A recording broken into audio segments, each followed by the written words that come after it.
Laporkan.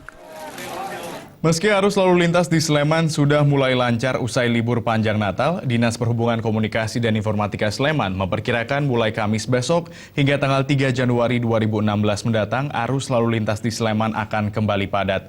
Setidaknya ada 10 ruas jalan yang diperkirakan rawan macet.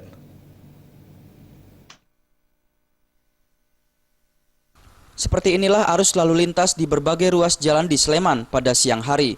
Meski masih padat dengan banyaknya kendaraan luar daerah, kepadatannya tidak seperti yang terjadi pada libur Natal pada 23 hingga 27 Desember kemarin.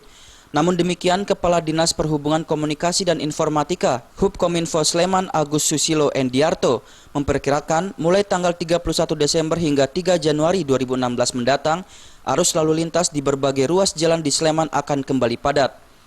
Selama masa libur tahun baru mendatang, Dishubkominfo Sleman memperkirakan ada 10 ruas jalan yang rawan macet. Di antaranya di depan Pasar Gamping, Simpang 3 Jalan Solo Prambanan, Simpang 3 Maguwo Harjo, Simpang 4 Jombor, Jalan Magelang, Jalan Kaliurang, dan beberapa ruas jalan lingkar utara Sleman. Untuk mengatasi hal tersebut, Dishubkominfo Sleman bekerja sama dengan Satlantas Polres Sleman akan melakukan rekayasa lalu lintas, seperti memberlakukan sistem buka tutup pada ruas jalan rawan macet, pengalihan arus lalu lintas melalui jalur alternatif, serta mengoptimalkan petugas patroli. Kira-kira sekitar 10 cross section atau persimpangan yang rawan macet.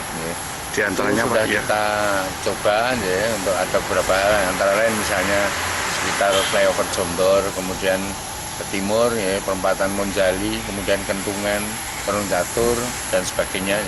Kemudian juga area masuknya ke kota Yogyakarta ke Prambanan, karena dari sisi Klaten juga sudah berjubel. Semuanya kita lakukan dengan arahan kerjasama dengan kepolisian untuk pengalihan jalur atau rekayasa lalu lintas. Dari Sleman, Yogyakarta, Subardi.